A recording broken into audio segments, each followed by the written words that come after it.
I'm currently partnering with some schools in Canada to help your admission process a bit faster and quicker for you. Make sure to send me a DM if this is something that you're interested in, and I'll put you through and walk you through on how to go about this process.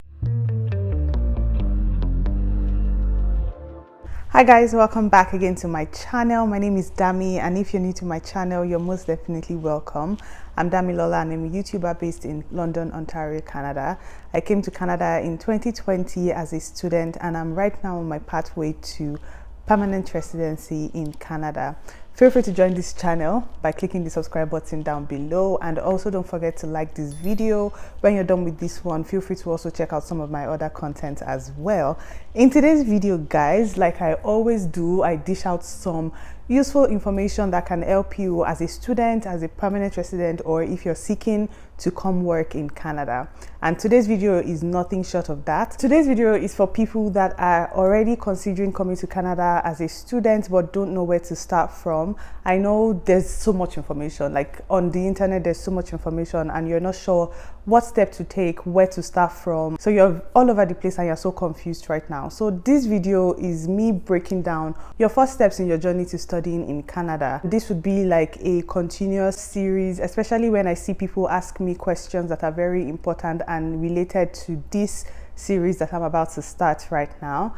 So feel free to ask me questions. Feel free to ask any questions that you have related to studying in Canada in the comment section after this video, and trust me, I'm going to take this up as a series and we're going to roll with that.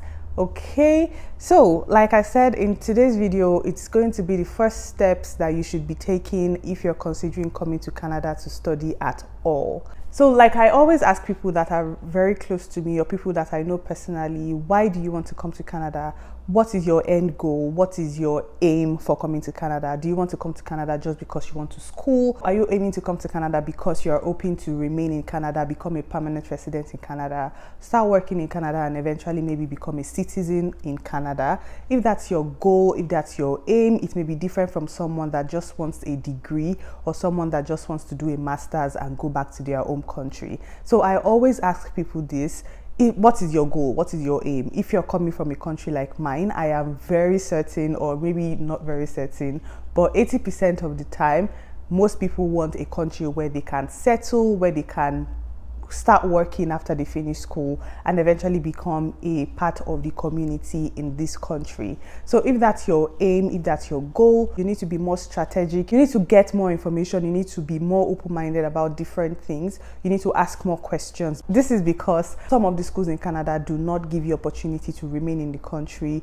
If you study in some schools which are not designated learning institutions, if you go to a designated learning institution in Canada, you're opportuned to remain in the country. It gives you the opportunity to get a postgraduate work permit and allow you to work in Canada for a period of time and eventually pursue your permanent residency, which eventually you would get your citizenship in the country. For you to know if the school you're considering is a designated learning institution, you have to go into this portal. I'll leave the link to that in the description box. There is a link where you can put the school, the name of your school, and the location where your school is in Canada. You can put it in that website, and it should show you if it's a designated learning institution or not, and you can decide if you want to leave that school, look for another school, or weigh your options. Different schools have different policies, different schools run different programs. So if you go to a college, the likelihood of you finding a program that is a master's program is very slim. Most master's programs are run in universities. If you're considering doing a diploma or a postgraduate certification, you can definitely check out colleges. Most colleges run programs like that, but if you're considering going to a university or you're considering taking a master's, you may want to check a university for that program. If you've done maybe an undergraduate degree before back in your country and you just want to further your education and also want the opportunity to remain in the country, but you don't want to spend too much money, because trust me, colleges are a bit cheaper than universities. Although universities give you so much scholarship, like you have the opportunity of getting so much scholarship from different universities. I know some colleges also give you scholarships and stuff like that, but not as much as universities. So if you consider going to a university and you want to do a master's degree, definitely check out some scholarship options in universities as well.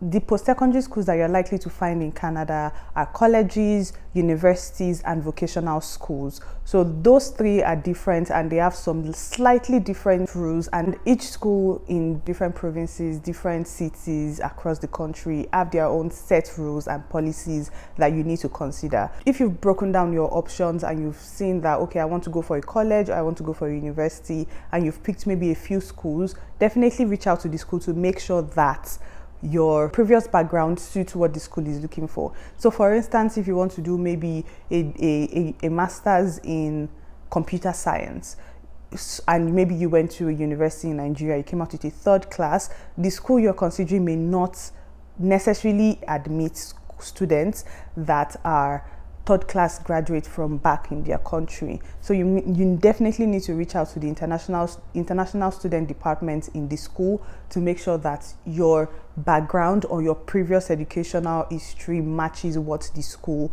wants or matches the set rule for that school. So when you know that, okay, I've broken down my options, I now know the course of study I want, then the next step for you to do is to narrow your options to provinces. I know a lot of people say, oh, let me just apply to different schools. It doesn't make a lot of sense for you to just apply to different schools, because it also costs you money, because so many schools in Canada, you have to pay for application fee.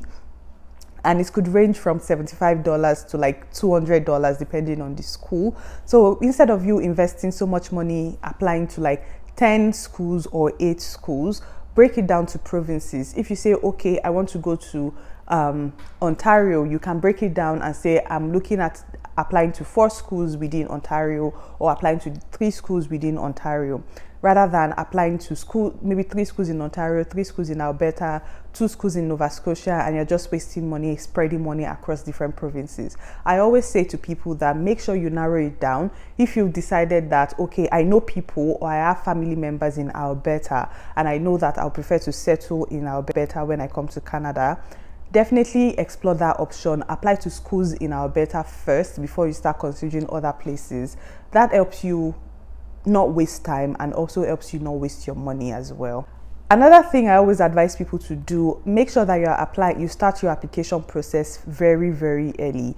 And when I say application process, I'm not talking about the time that you submit an application to the school. Your application process begins from the time that you start thinking towards coming to Canada at all. So once you start saying, oh, I think I want to come to Canada, I think I'm considering going to this country, that is when your application process begins. And I always advise people that start really, really early. If you're trying to apply for a master's program in a university, their process takes longer, and I would advise that you start that application within 8 to 12 months before your program starts, or before the time you're planning on coming to the country. And if you're considering going to a college, I would say you should start your application process between 6 to 12 months before your program begins. So this gives you more time rather than having to rush. When I applied to come to Canada, I submitted my application in December of the previous year, and I was applying to come study in September of the next year. So that means that I had about 9 months to process my application. Although I got my admission pretty early because I applied to a college, which is not like that for all schools. Some schools are slower than some other schools, and it gives you more time if you start early. So once you've gotten, okay, this is the school I want, these are the schools I'm considering, maybe I've decided to go with Fanshawe College and Western University, and I want to apply to these 2 schools, make sure that you first start by exploring the school website. I know it could be very, very difficult to understand some school websites. I also found it difficult to understand a lot of schools' websites when I was trying to apply. But first start with exploring the websites, checking the courses that they have. Maybe you already know the course you want to study computer science, and you're checking their school website, you don't find computer science. It may mean that they don't have a program in computer science in that school, or maybe they have it in a different name. So if you feel like you're already starting to get confused, then reach out to the international department in the school, or international student department, I don't know what it's called. Reach out to the international student department and ask questions tell them to give you a breakdown of all the things you need, tell them to give you a breakdown of the tuition fee. They can send you documentations that you could read that can help you become clearer on what exactly you want. And talking about tuition fee, another very, very important thing before you even start your process is that you need to know how much you're willing to spend, how much you're willing to invest in coming to Canada. So if you say, okay, you just want to apply randomly, you're applying to universities, you've applied to like 4 universities, you've applied to 2 colleges, and you don't even know how much the tuition fee is, but you're just applying randomly, that means you're wasting your time. Because what if the program you're applying for, the schools you've applied to, the tuition fee is like maybe $70,000, and you know within yourself that there is no way on earth you can get $70,000 to come and study in Canada. You know that the maximum you are willing to stretch yourself, or you're willing to stretch your family for, is maybe $20,000 or maybe $30,000. Why then are you considering applying to a school that you're going to be paying $75,000 in a year? So it's best for you to know your budget, know how much you know that you can invest into coming to Canada. How much are you willing to spend? How much do you have in your bank account? How much do you have in your pocket that you know you can pour out to come and study in Canada? If you know you don't have too much money, consider colleges. Like I said in the beginning, colleges are way, way cheaper than university. Maybe not way cheaper, but colleges are much more cheaper than universities in Canada. So explore colleges rather than wasting your time applying to so many universities and you know that you'll not be able to afford it. Trust me, you can apply to those schools, you can get admission and eventually apply for scholarships and get scholarship. A lot of people get scholarship. That is just the truth. So many people get scholarship when they come to Canada. But what if you don't get a scholarship? What if you've already gotten that admission and you've already started trying to process your visa or whatever, but you cannot raise the fund that you need to apply for the school?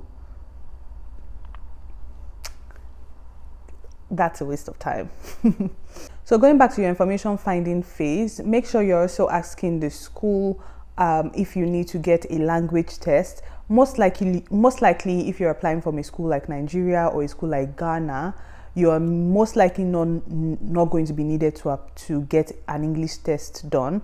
But ask the school, make sure you're finding out if you need to get an English test, make sure you're finding out how much the application fee is, make sure you're finding out what benefits you have, what benefits are included in your tuition, and what you still need to pay for after school.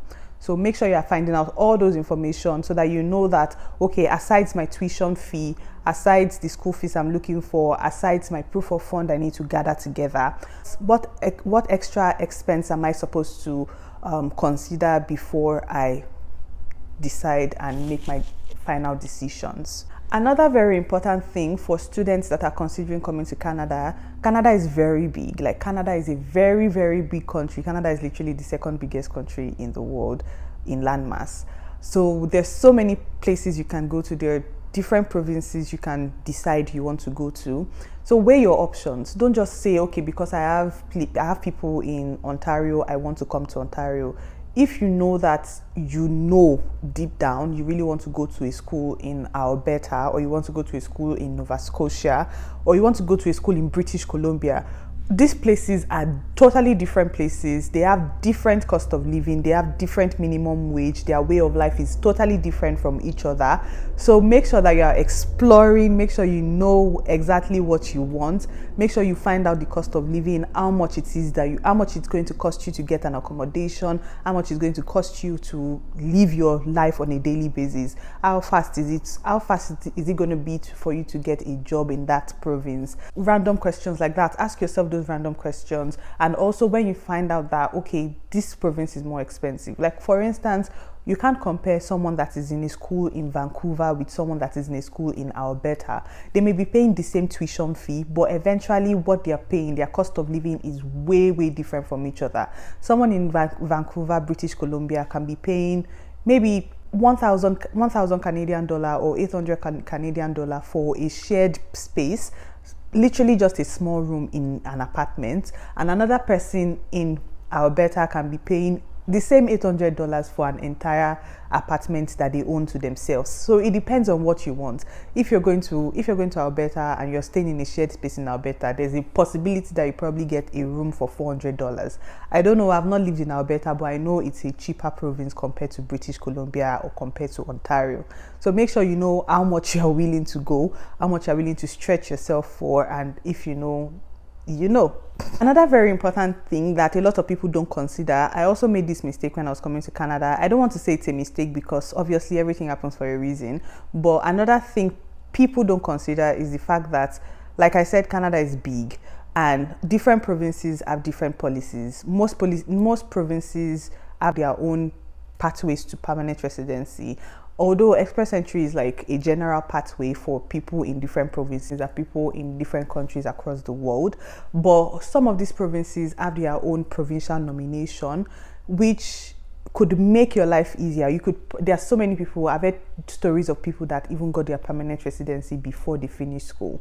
So if you know that your intention is to remain in Canada after school, make sure you're considering provinces that maybe they have pathways for students, or they have pathways for people that are living in the country to become a permanent resident easier than people that are just coming from outside or people that are outside the country. So for instance, I know Saskatchewan has a pathway for international students. I know Nova Scotia, if I'm correct, also has a pathway for international students. Like once you school there, or once you are enrolled in a school there, there are so many pathways that are already opened up for you to become a permanent resident. Compared to someone in Ontario, Ontario also has pathways for like master's students, international graduate pathways. They have so many other ones, but some of these pathways, they still have different clauses that makes it difficult for just everybody to be qualified for that pathway. So you need to consider that. You need to explore your options. You need to read up on different provinces depending on your own preference, depending on your own background, depending on where you are right now. It depends on your qualification, it depends on your past work experience. So it still depends, but always explore other options. I know most people think Ontario is the big deal. There's a big deal in Ontario, but trust me, explore other options. So that being said, that's the end of the first part of this series. Moving on, I'll be continuing in subsequent series. Feel free to ask me questions, any questions that you have. I will definitely start up the next phase of the series as well. So for people considering to come to Canada and are stuck, feel free to shoot me a DM. I'm currently partnering with some schools in Canada, about 3 schools in Canada, and I can lead you or I can direct you on how to go about your application process. That can make your application process a bit faster for you. Feel free to shoot me a DM. I've linked my Instagram in the description below, and also feel free to send me an email. My email address is also in the description below. All right, I'll see you guys in my next video. Thank you so much for watching this video. If you've watched up until this point and you did not subscribe, I don't know why you are not subscribing. Please subscribe to my channel. Also feel free to give this video a like, and I'll see you guys in my next video. Bye guys.